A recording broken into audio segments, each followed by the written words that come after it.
You guys want to see some ridiculous, goofy engineering? Here it is right here. I've got a rope. I'm sure I've talked about this before. Come on. I've got a rope attached to the switch, the on and off switch there. Anyway, so today I'm working on a great horned owl. And I wanted to show you this because I wanted to just kind of make a quick point about some things that I deal with as a full-time artist of the past 18 years, making carvings. Whoa, camera got out of hand there. And just selling art, doing art shows occasionally, but selling online, selling commission work, and also doing instructional workshops and teaching online as well. So through this experience, I've learned that sometimes you need to make art and you need to make it quickly.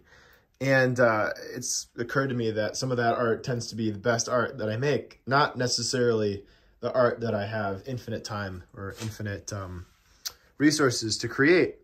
It's the stuff in between art shows where I have 2 or 3 days of time to create. And that's the case here today. I like this owl. I'm happy with the way it turned out. It's not done yet. I shouldn't say happy with the way it turned out because it hasn't turned out yet. But I like the way it's going.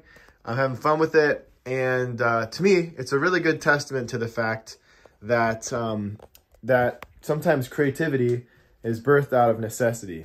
And if you're somebody who has a very kind of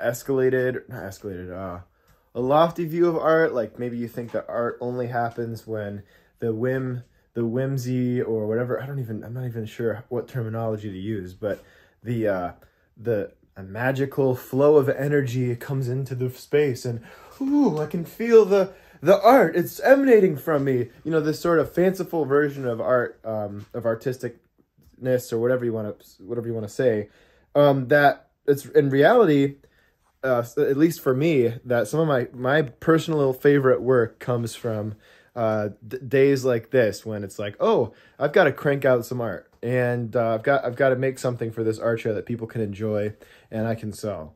And I find that my friends have similar experiences. And it's not necessarily a bad thing to make stuff to sell because it doesn't necessarily subtract from your art. In some ways, it can motivate you to make great art. And it reminds me of a quote from Martin Luther.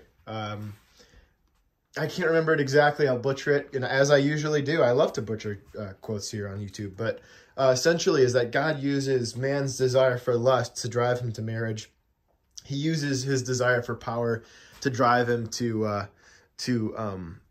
constructive leadership, basically. It's not always the case, but many times we have the need, say, for instance, me, the need for money, you know, to pay for our house, to pay for our necessities. And so I have to make art in order to do that. The beauty is that I can create art and make things that are beautiful and interesting and meaningful beyond just the fact that it's motivated by money. That God can use, in other words, the low-lying or low-level desires that we have as human beings,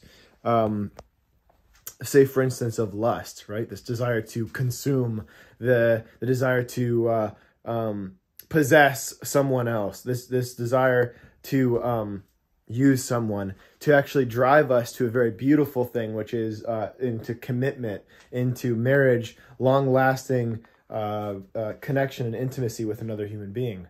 And in the same way, I've already said it in 1,000 different ways here, 2 different ways, but I do think that having a motivation of selling something is not necessarily a totally impure motivation. If it's the only motivation, then obviously it is. I want to make this good. I want to make this beautiful and interesting, and that's at the forefront of my mind. Is making this interesting for people and maybe emotive or whatever it is, or remind people of the beauty of creation. But all that to say, it's not in my mind. Tell me what you think, but in my mind, I don't think it's a bad thing to crank out some artwork once in a while. All right, that's me.